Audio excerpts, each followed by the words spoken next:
بسم اللہ الرحمن الرحیم نحمدہ ونصلی علی رسولہ الکریم اما بعد قال النبی صلی اللہ علیہ وسلم لا یؤمن احدکم حتی اکون احب الیہ من والدہ وولدہ والناس اجمعین۔ یہ ربیع الاول کا مہینہ ہے۔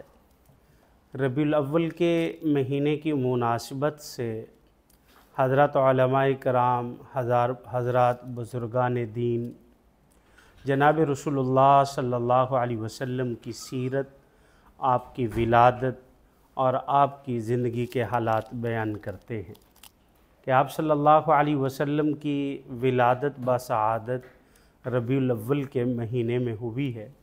تو آج کے اس مختصر وقت میں ربیع الاول کی مناسبت سے رسول اللہ صلی اللہ علیہ وسلم کی سیرت کے پہلو پر چند باتیں آپ احباب کے سامنے ذکر کریں گے۔ دیکھیں، سب سے پہلی بات یہ کہ رسول اللہ صلی اللہ علیہ وسلم کو اللہ رب العزت نے جزیرہ عرب کی طرف بھیجا۔ مکہ مکرمہ میں آپ کی بعثت ہوئی ہے، آپ کی ولادت مکہ مکرمہ میں ہے۔ جزیرہ عرب کو جب ہم جغرافیائی سطح کے اعتبار سے دیکھتے ہیں تو اس وقت عرب کے تین اطراف سے سمندر ہی سمندر ہے، پانی پانی ہے۔ البتہ اس کے اوپر والی جانب کا تھوڑا سا حصہ وہ باقی ارض کے ساتھ منسلک ہے۔ یہ ایسے ہی ہے جیسے ایک انسان کا دل ہے، وہ لٹکا ہوا ہے اور اس کے ایک طرف اوپر کا حصہ وہ باقی جسم کے ساتھ جڑا ہوا ہے۔ تو جیسے وہ جڑا ہوا ہے، جب دل باقی رہتا ہے تو انسان کا باقی سارا کا سارا جسم بھی باقی رہتا ہے۔ جو ہی دل بند ہو جاتا ہے تو انسان خود بخود ڈیڈ ہو جاتا ہے۔ تو ایسے ہی فرمائے کہ یہ جزیرہ عرب، یہ جغرافیائی حساب سے یہ پوری زمین کا یہ جغرافیائی قلب ہے، دل ہے، اور قیامت اس وقت تک برپا نہیں ہوگی جب تک عرب کے اندر دین باقی نہیں رہے گا۔ یعنی مکہ میں، مدینہ میں دین جب بالکل ختم ہو جائے گا، پھر اس حساب سے فرمایا کہ قیامت برپا ہو جائے گی۔ تو گویا کہ وہ دل باقی رہے گا تو باقی قرۂ ارض کے لوگ اور قرۂ ارض باقی رہیں گی، اور جب وہ ختم ہو گئے تو یہ بھی کیا ہو جائیں گے؟ ختم ہو جائیں گے۔ تو سب سے پہلی بات تو یہ ہے کہ وہ جزیرہ عرب جو ہے وہ قرۂ ارض کا جغرافیائی قلب ہے، اور آپ صلی اللہ علیہ وسلم کو جزیرہ عرب میں بھیجنے کی وجہ کیا ہے؟ دیکھیں، آپ صلی اللہ علیہ وسلم کو اللہ تعالیٰ کسی اور شہر بھی بھیج سکتے تھے، کسی اور بر اعظم کی طرف بھی بھیج سکتے تھے۔ عرب کے اندر کیوں بھیجا؟ اس کی 3 حکمتیں حضرت علماء نے بیان فرمائی ہیں۔ سب سے پہلی حکمت دیکھیں، اس حکمت کے بیان کرنے سے پہلے آپ اس بات کو سمجھیں کہ آپ صلی اللہ علیہ وسلم جب عرب کے اندر آئے ہیں اس وقت عرب کی کیفیت کیا تھی، عرب کی حالت کیا تھی؟ عرب ایک پسماندہ علاقہ تھا جہاں کھانے پینے کے لیے کچھ نہیں تھا، سہولیات کچھ نہیں تھیں، حتیٰ کہ سہولیات تو اپنی جگہ پر ضروریات زندگی نہ ہونے کے برابر تھی۔ اور اس وقت کے جتنے بڑے بڑے بادشاہ اور بڑی بڑی حکومتیں تھیں، قیصر روم ہے، فارس ہے، حبشہ ہے، یمن ہے، یہ اس کے اطراف میں تھی، لیکن اس علاقے کی طرف بالکل توجہ نہیں تھی۔ ان لوگوں کو اپنے حال پر چھوڑا ہوا تھا، اور یہاں کوئی قانون نہیں تھا، یہاں کے لوگ بالکل پڑھے ہوئے نہیں تھے، جاہل تھے۔ البتہ یہ اپنی چیزوں کو، اپنی باتوں کو زبانی یاد کیا کرتے تھے، اور پھر زبانی بھی یاد کرنا ایسا ہوتا تھا کہ ان کو اپنے شجرہ نسب مکمل یاد ہوا کرتے تھے، حتیٰ کہ اپنے شجرہ نسب تو اپنی جگہ پر، اپنے گھوڑوں کے شجرے بھی یاد ہوا کرتے تھے کہ ہمارا یہ گھوڑا پہلے کس کے پاس رہا، پھر کس کے پاس رہا، اس کا جو والد تھا، یہ گھوڑا جس سے پیدا ہوا وہ کس کے پاس ہوتا تھا، پھر اس کا والد وہ کس کے پاس ہوتا تھا۔ اس طریقے سے انہوں نے زبانی یہ ساری چیزیں کیا کر رکھی تھی؟ یاد کر رکھی تھی۔ تو آپ صلی اللہ علیہ وسلم کو اللہ رب العزت نے عرب کے اندر بھیجا، اور پھر ایسے ماحول میں بھیجا۔ کیوں؟ اس لیے کہ عرب کے جو لوگ تھے وہ عرب کے لوگ بہادر لوگ تھے۔ یہ بہادر خطہ تھا، یہاں جرت مند لوگ رہا کرتے تھے۔ وہ کس طریقے سے کہ ان کے اندر 2 باتیں تھیں، یا ہاں یا نہ، تیسرا کوئی آپشن نہیں تھا۔ بھئی اگر ایمان لے آئے تو اس پر ڈٹ گئے، اور اگر ایمان نہ لائے تو کفر پر کیا ہو گئے؟ یہ ڈٹ گئے۔ ایسی کئی مثالیں رسول اللہ صلی اللہ علیہ وسلم کی ملتی ہیں کہ آپ صلی اللہ علیہ وسلم نے کافی لوگوں کو شدت سے کہا کہ آپ اسلام لے آئیں، لیکن جب وہ ڈٹے رہے کفر پر تو وہ ڈٹے رہے، لیکن جب وہ اسلام لے آئے تو اب وہ اسلام پر ڈٹ گئے۔ اسی طریقے سے ایک حدیث مبارکہ میں آتا ہے کہ ایک صحابی رسول صلی اللہ علیہ وسلم جب ایمان لے آئے، فرمانے لگے یا رسول اللہ صلی اللہ علیہ وسلم، جب ہم ایمان نہیں لائے تھے تو آپ کا خیمہ ہمیں سب سے زیادہ نفرت والا لگتا تھا، لیکن جب اب ہم ایمان لے آئے ہیں تو اب ساری دنیا سے زیادہ آپ کا خیمہ ہمیں سب سے زیادہ محبوب خیمہ ہے۔ تو اس لیے اللہ رب العزت نے آپ کو اس خطے کی طرف اس لیے بھیجا کہ جب یہ لوگ اگر ایمان لے آتے ہیں اور ایمان لے کر پھر اس پر ڈٹ جائیں گے اور آگے لوگوں تک یہ کیا کریں گے؟ ایمان پھیلائیں گے، یعنی ان میں ڈھیل پن نہیں ہوگا، ان میں درمیان سے بھاگ جانا نہیں ہوگا۔ جب ایک جگہ پر آ گئے تو اب اس پر یہ لوگ کیا ہو گئے؟ ڈٹ گئے۔ اس وجہ سے اللہ رب العزت نے رسول اللہ صلی اللہ علیہ وسلم کو جزیرہ عرب کی طرف بھیجا۔ دوسری بات یہ کہ جزیرہ عرب میں دوسری وجہ یہ بیان کی گئی کہ یہ جزیرہ عرب کے رہنے والے لوگ یہ مشکلات میں تھے، یہاں آسانیاں نہیں تھیں، بلکہ ضروریات زندگی بھی نہیں تھی۔ پہننے کے لیے کپڑے، کھانے کے لیے چیزیں، پانی تک مہیا نہیں ہوتا تھا۔ تو ایسے سخت جان اور گرمی کا علاقہ تھا، تو سخت جان جب ایمان لے آئیں گے تو پھر وہ اس دین اور اسلام کو پھیلانے کے لیے دنیا کی طرف جب جائیں گے تو وہاں اگر کوئی مشکلات راستے میں آ جائیں تو پہلے سے یہ مشکلات برداشت کر چکے ہوں گے، تو ان کے لیے کوئی نئے سرے سے مشکلات نہیں ہوں گی، اور اگر بعد میں آسانیاں ہوں گی تو یہ مشکلات دیکھ چکے ہوں گے، تو اس لیے ان کے لیے کسی قسم کا کوئی مسئلہ نہیں بنے گا دین کی آگے اشاعت کرنے میں۔ اور پھر اس کے بعد تیسرے نمبر پر فرمایا کہ یہاں کے لوگ فصاحت و بلاغت میں اپنی مثال آپ تھے، بڑے فصیح تھے، بڑے بلیغ تھے، عرب دان تھے۔ عربی اپنے آپ کو فصاحت بلاغت سمجھتے تھے، اور باقی لوگ جو تھے جو جزیرہ عرب سے ہٹ کر تھے یہ ان کو عجم کہتے ہیں۔ عجم کہتے ہیں گونگے کو، یہ ان کو گونگا سمجھتے تھے، یعنی ہم واحد لوگ ہیں کہ جو اظہار ما فی ضمیر کر سکتے ہیں، اپنے دل کی بات دوسرے کو اچھے طریقے سے سمجھا سکتے ہیں، باقی جتنے عجمی ہیں یہ گونگے ہیں، یہ کسی کو کوئی بات نہیں کر سکتے۔ ان میں فصاحت و بلاغت ایسی تھی اور ایمانداری بھی تھی۔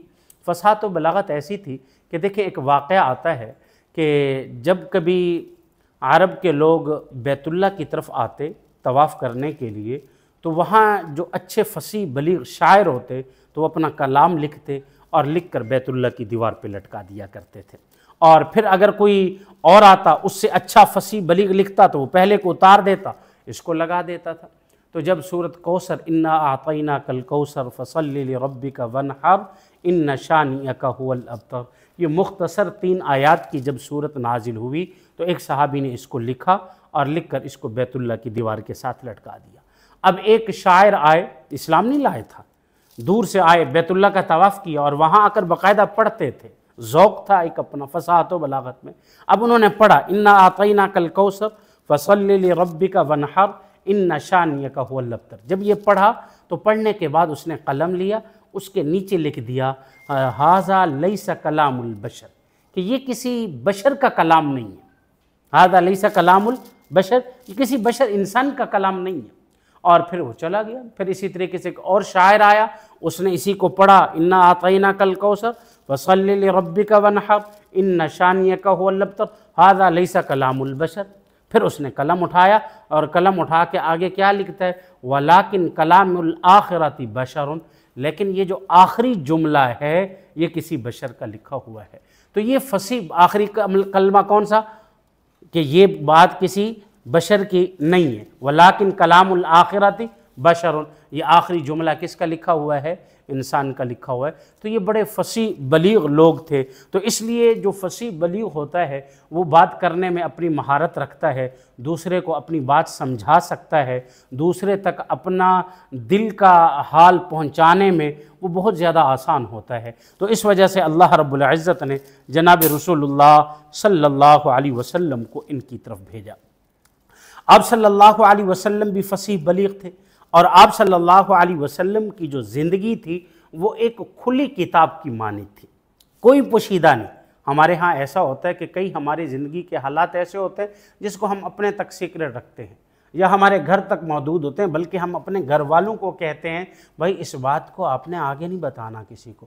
کئی دفعہ گھر میں کوئی بات کر لے تو بچوں کو کہنا پڑتا ہے بیٹا گھر کی بات کو گھر میں رہنے دیا جائے، لیکن جناب رسول اللہ صلی اللہ علیہ وسلم کی زندگی ابتدا سے لے کر اختتام تک، یعنی آپ کی پیدائش سے لے کر آپ کے انتقال تک، آپ کا سفر، آپ کا حضر، آپ کا ایک ایک لمحہ، فرمایا کہ وہ دنیا کے ہاں آیا ہے اور وہ قابل تقلید ہے، قابل رہنما ہے، وہ ایک قسم کی اس طریقے سے ہے اس پر جو بھی عمل کرے گا اس پہ نجات پا جائے گا۔ فرمایا کہ آپ صلی اللہ علیہ وسلم اپنے گھر میں بھی جاتے تو آپ کے گھر کا طرز اور رہن سہن آپ کی ازواج مطہرات اس کو نقل کیا کرتی تھی اور صحابیات میں ان کو بیان کیا کرتی تھی، تاکہ باقی صحابیات اور صحابہ جب اپنے گھروں میں جائیں تو وہ صحابہ بھی ان طریقوں پر کیا کر سکیں، عمل کر سکیں۔ دیکھیں آپ صلی اللہ علیہ وسلم کی زندگی کا مختصر سا حصہ، لیکن جو کامیابی اور انقلاب آپ نے برپا کیا ہے وہ ایک تاریخی انقلاب برپا کیا ہے۔ آپ صلی اللہ علیہ وسلم کی کل زندگی 63 سال ہے۔ 63 سال میں 40 سال کی عمر میں آپ کو نبوت ملی، بعثت ہوئی، اور پھر نبوت کا آپ نے 40 سال کی عمر میں اعلان فرمایا۔ پھر اس کے بعد 13 سال آپ نے ابتدائی مکہ میں گزارے۔ یہ مکہ میں بڑے مشکل دن تھے، اور مکہ کے اندر ظلم و ستم کہ جس کے اندر 3 سال شیب ابی طالب کا عرصہ کہ جس کے اندر آپ سے سوشل بیکاٹ کیا گیا، اور پھر طائف کا واقعہ مشہور ہے کہ جو آپ صلی اللہ علیہ وسلم کے ساتھ ظلم کیا گیا۔ 13 سال آپ نے یہاں گزارے، اور آپ صلی اللہ علیہ وسلم جب مکہ سے مدینہ منورہ کی طرف ہجرت کر کے گئے، مختصر سا 10 سال کا عرصہ ہے۔ اس 10 سال کے عرصے میں آپ نے انقلاب برپا فرمایا ہے۔ ایک انگریز ہیں، انہوں نے ایک کتاب لکھی ہے، مائیکل ہارٹ ایک مصنف ہے، اس نے کتاب لکھی ہے دی 100 کے نام سے، یعنی اس نے 100 شخصیات ایسی جو اپنی زندگی میں کامل تھیں، جنہوں نے انقلاب برپا کیا، جس سے لوگ متاثر ہوئے، 100 شخصیات دی 100 کے نام سے لکھ کے سب سے فرسٹ نمبر پر رسول اللہ صلی اللہ علیہ وسلم کا نام لکھا، اور پھر اس کی وجہ بیان کی، کہا کہ میں غیر مذہب ہوں، مسلمان نہیں ہوں، لیکن میں ان کی زندگی سے متاثر ہوا، ان کے انقلاب سے متاثر ہوا۔ اس کی وجہ کیا تھی؟ فرمایا کہ میں نے جتنی زندگیاں پڑھی ہیں، جب میں ان کا بچپن دیکھتا ہوں تو وہ کسی نہ کسی استاد کے سامنے بیٹھے ہوتے ہیں، علم حاصل کر رہے ہوتے ہیں، ادب حاصل کر رہے ہوتے ہیں، تربیت لے رہے ہوتے ہیں، لیکن یہ واحد شخصیت دیکھی ہے کہ جس کو میں نے کسی استاد کے سامنے بیٹھ کر تربیت حاصل کرتے ہوئے یا علم حاصل کرتے ہوئے میں نے نہیں پڑھا، بلکہ فرمایا کہ انہوں نے جو قوم کو، ملت کو اور اپنے لوگوں کو علم دیا ہے وہ علم تھا جو آج سے نہ پہلے کسی نے کبھی دیا اور نہ آنے کے بعد والے لوگوں میں کبھی کوئی یہ علم دے گا۔ تو میں اس لیے ان سے بڑا متاثر ہوا، تو انہوں نے فرسٹ اپنی کتاب کے اندر فرسٹ نمبر پر رسول اللہ صلی اللہ علیہ وسلم کو ذکر فرمایا ہے۔ تو آپ صلی اللہ علیہ وسلم کی انقلابی زندگی، اور انقلاب بھی کیسا، اس کو ذرا سمجھیے۔ انقلاب کے اندر فرمایا کہ چند باتیں جو سب سے بہترین ہیں، ان میں سے پہلی بات یہ کہ آپ صلی اللہ علیہ وسلم نے کم وقت میں انقلاب برپا فرمایا۔ کوئی زیادہ وقت نہیں، حکومتیں آتی ہیں، لمبا عرصہ گزر جاتا ہے، لیکن اس لمبے عرصے میں ان کا کوئی انقلاب برپا نہیں ہو سکتا۔ آپ نے ایک نئی قوم بنائی، وہ قوم کے جو جہالت کے زمرے میں تھی، ایسی قوم کے جس کو لکھنا پڑھنا نہیں آتا تھا، ایسی قوم کے جس کے ہاں عورتوں کے اندر کوئی ان کا پرسان حال نہیں تھا، حتیٰ کہ اگر کسی مرد کا انتقال ہو جاتا تو جیسے اس کی وراثت تقسیم ہوتی، ایسے ماں کو بیٹوں کے درمیان تقسیم کیا جاتا، اور وہ بطور بیوی کے اپنے، اور اسی طریقے سے ایک غلام کے طور پر اپنی ماں کو اپنی وراثت میں رکھا کرتے تھے، اور بیٹی کا نام سننا گوارا نہیں کرتے تھے۔ حضور اکرم صلی اللہ علیہ وسلم کی آمد سے قبل کتنے واقعات ایسے ہیں کہ جب زندہ درگود کر دیا گیا، لیکن آپ صلی اللہ علیہ وسلم نے کم وقت میں ایک قوم، ایک ملت، ایک رہنما کے طور پر آپ صلی اللہ علیہ وسلم نے ایک معاشرہ تشکیل دیا۔ اس معاشرے میں صرف وہ معاشرہ دینی اعتبار سے نہیں، بلکہ دنیا کی زندگی کے ہر شعبے کے اعتبار سے آپ صلی اللہ علیہ وسلم نے رہنمائی عطا فرمائی۔ آپ تاجر بن کے بھی لوگوں کو بتایا کہ اگر تاجر بننا چاہتے تو کیسے بنو گے۔ آپ صلی اللہ علیہ وسلم غازی بن کر بھی لوگوں کو بتایا۔ آپ صلی اللہ علیہ وسلم گھوڑے کی پیٹھ پر سوار ہو کر بھی لوگوں کو بتایا کہ دشمن کے مقابلے میں کس طریقے سے جائیں گے۔ آپ اپنے گھر کے اندر رہ کر بھی آپ نے ایک شوہر کا کردار ادا کیا، آپ نے ایک امیر کا کردار ادا کیا۔ آپ صلی اللہ علیہ وسلم نے ایک ایسے رہنما کے طور پر دنیا میں انقلاب برپا کیا، اور سب سے بڑی چیز کیا؟ انتہائی کم وقت۔ اور دوسرے نمبر پر فرمایا کہ انقلاب برپا کرنے کے لیے انسان کو وسائل کی ضرورت ہوتی ہے۔ ملک آزاد ہوتے ہیں، ہمارا یہ ملک پاکستان آزاد ہوا، اور جب آزاد ہوا تو وسائل نہیں تھے۔ ترقی کے اندر وسائل کی کمی رکاوٹ بنتی ہے، کوئی وسائل نہیں ہے، رہن سہن کے نہیں ہیں، اور جدت کے زمانے کے جو مسائل ہوتے ہیں کچھ بھی نہیں۔ لیکن رسول اللہ صلی اللہ علیہ وسلم کے زمانہ میں وسائل کی کمی یہاں تک تھی کہ آپ صلی اللہ علیہ وسلم تین دن تک آپ کچھ نہیں کھایا کرتے تھے، تین دن تک ایسے گزر جاتے تھے۔ دیکھا نہیں کہ غزوہ خندق کے اندر آپ صلی اللہ علیہ وسلم نے اپنے شکم پر آپ نے پتھر باندھے ہوئے تھے، یہ وسائل تھے۔ پہننے کے لیے پورے کپڑے نہیں ہوتے تھے، کفن کے لیے بھی پورے کپڑے نہیں تھے، یہ وسائل کی کمی تھی۔ لیکن اس کے باوجود آپ صلی اللہ علیہ وسلم نے ایک انقلاب برپا فرمایا، اور پھر فرمایا کہ تیسرے نمبر پر کم نقصان میں انقلاب برپا کرنا۔ انقلاب کہتے ہیں کہ ایسے انقلاب نہیں آتا، انقلاب قربانیوں سے آتا ہے، انقلاب خون دینے سے آتا ہے۔ آپ نے دیکھا نہیں کہ چنگیز خان کا سنا ہوگا، ہلاکو خان کا سنا ہوگا، جس نے لاکھوں کی تعداد میں لوگوں کی جانیں لی ہیں اور لوگوں کو زندہ ختم کر دیا ہے، آگوں میں جلا دیا ہے، بٹھیوں میں ڈال دیا ہے، تلواروں سے سر کو قلم کر دیا ہے۔ اور اسی طریقے سے آپ نے فرانس کے انقلاب کو نہیں دیکھا کہ 25 لاکھ آدمی فرانس کے انقلاب کی بھیانک چڑھ گئے۔ اور ہمارے ہند کی آزادی کو دیکھیں، ہند کی آزادی میں 5 لاکھ لوگ مارے گئے، اور اسی طریقے سے روس کے انقلاب میں دیکھیں 40 لاکھ لوگ روس کے انقلاب میں چلے گئے۔ لیکن جب رسول اللہ صلی اللہ علیہ وسلم نے یہ انقلاب برپا فرمایا، آپ کے دور انقلاب میں، آپ کے زمانہ میں کفار کی طرف سے بھی اور مسلمانوں کی طرف سے بھی جو شہید ہوئے ہیں، ان کل کی تعداد 1063 تھی۔ کل کی تعداد کفار میں جو مارے گئے اور جو مسلمانوں میں شہید ہوئے ہیں، ان کل کی تعداد کتنا تھی؟ 163 تھی، اور صحابہ غالباً 200 کچھ صحابہ تھے جو شہید ہوئے ہیں۔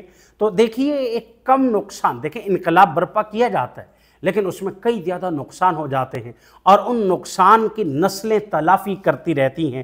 تو آپ صلی اللہ علیہ وسلم نے بہت کم نقصان میں انقلاب برپا فرمایا ہے۔ کیوں؟ اس کی وجہ کیا ہے؟ اس کی وجہ یہ کہ آپ صلی اللہ علیہ وسلم کی جو زندگی ہے، آپ صلی اللہ علیہ وسلم کی جو سیرت ہے، آپ کی یہ سیرت انسانیت کے لیے ایک آسمان کی مانند ہے۔ اب مجھے بتائیے، آسمان کو دیکھنے میں ہمیں ہچکچاہٹ ہوتی ہے، یا آسمان کسی کی نظر سے پوشیدہ ہے؟ نہیں، تھوڑا سا سر اوپر کرے نظر آسمان پہ جاتی ہے۔ ہر شخص کی نظر کس پہ ہے؟ آسمان پہ۔ آسمان اتنا واضح ہے، اتنا وسیع ہے کہ کوئی کسی انسان کی نظر سے اوجھل نہیں ہے۔ اسی طریقے سے فرمایا رسول اللہ صلی اللہ علیہ وسلم کی سیرت ہے کہ آپ کی سیرت اتنا واضح ہے کہ کسی انسان سے اوجھل نہیں ہے۔ آپ صلی اللہ علیہ وسلم بحیثیت خاوند ہیں، تو آپ صلی اللہ علیہ وسلم نے بتایا کہ گھر کے معاملات کو کیسے چلاتے ہیں، گھر کے کام کاج میں کس طرح اپنی اہل خانہ سے اپنی بیوی کے ساتھ ہاتھ بٹاتے ہیں، کس طریقے سے بیوی کے حقوق ادا کیے جاتے ہیں، کس طریقے سے فرمایا کہ اہل خانہ کے ساتھ وقت گزارا جاتا ہے۔ آپ صلی اللہ علیہ وسلم بحیثیت والد ہیں، تو آپ صلی اللہ علیہ وسلم نے کس طرح اپنی اولاد کی تربیت فرمائی ہے، اور ایک والد کے ہونے کی حیثیت سے اپنی اولاد کو کس طرح محبت عطا فرمائی ہے۔ حضرت فاطمہ زہرا رضی اللہ تعالی عنہ کے بارے میں آتا ہے، ایک دفعہ اپنے گھر بیٹھی تھی، کھانا کھا رہی تھی، تو روٹی بنائی اور ابھی تھوڑی سی کھائی تو دل میں خیال آیا کہ میں تو کھانا یہاں کھا رہی ہوں، میرے ابا جان بھوکے نہ ہوں۔ تو انہوں نے اپنے کھانے سے آدھی روٹی لی اور اپنے دوپٹے کے ایک کونے میں اس کو باندھا، اور باندھ کے حضور صلی اللہ علیہ وسلم کی خدمت میں دوڑی، اور سلام کیا۔ آپ نے فرمایا کہ فاطمہ کیسے آنا ہوا؟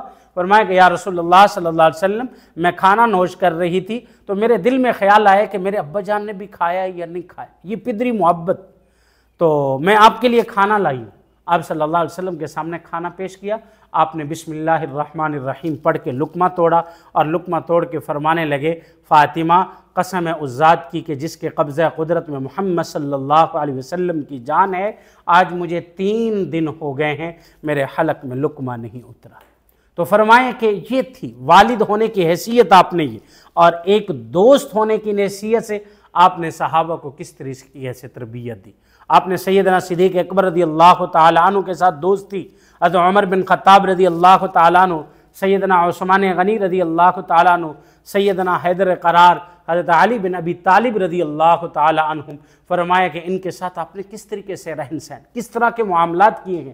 ایک دوست ہونے کے ناطے آپ صلی اللہ علیہ وسلم نے اپنے آپ کو ایک ایڈیل کے طور پر ثابت کیا ہے، اور اسی طرح فرمایا کہ ایک امیر ہونے کی حیثیت سے، ایک خلیفہ ہونے کی حیثیت سے جب ہم تعلیمی کیفیت دیکھتے ہیں تو ہمیں سب سے بہترین مدرس حضور نظر آتے ہیں۔ جب ہم فرمایا کہ سیاست کو دیکھتے ہیں تو سب سے بہترین بادشاہ، سب سے بہترین خلیفہ، سب سے بہترین قوم و ملت کو چلانے والے حضور اکرم صلی اللہ علیہ وسلم ہیں۔ آپ نے بڑی تاریخ کی کتابیں پڑھی ہوں گی، بڑے لوگوں کی زندگیاں دیکھی ہوں گی، اس میں لکھا ہوتا ہے کہ انہوں نے بہت زیادہ کام کیا۔ سائنسدان کو دیکھیں گے تو اس نے بڑی ریسرچ کی ہے، لیکن زندگی نے ساتھ نہیں دیا۔ اگر یہ مزید زندہ رہتے تو یہ اور کام کر لیتے۔ آپ مصنف کو دیکھیں گے تو لکھنے والے کہیں گے بہت بڑا مصنف گزرا ہے، اگر اس کے زندگی نے ساتھ نہیں دیا، کچھ اور زندہ رہ جاتا تو یہ اور زیادہ کتابیں لکھتا۔ اگر آپ کسی جرنیل اور فاتح کی زندگی پڑھیں گے تو کہا جائے گا کہ اس نے بڑے ملک فتح کیے ہیں، لیکن یہ زندہ نہیں رہا۔ اگر یہ زندہ رہتا تو یہ اور لوگ ملک اور قوموں کو فتح کر لیتا۔ لیکن ایک واحد شخصیت ہے، وہ رسول اللہ صلی اللہ علیہ وسلم کی شخصیت ہیں۔ آپ صلی اللہ علیہ وسلم نے حجۃ الوداع کے موقع پر اپنے 1 لاکھ کم و بیش 1,25,000 صحابہ کو سامنے کر کے فرمایا، اے میرے صحابہ بتائیے کہ میں جس مقصد کے لیے بھیجا گیا تھا، کیا میں نے وہ مقصد پورا کر دیا ہے؟ کیا میں نے وہ بات آپ تک صحیح حق تک پہنچا دیا ہے؟ صحابہ نے بیک زبان سے کہا جی، آپ نے صرف پہنچایا نہیں بلکہ پہنچانے کا حق ادا فرما دیا ہے۔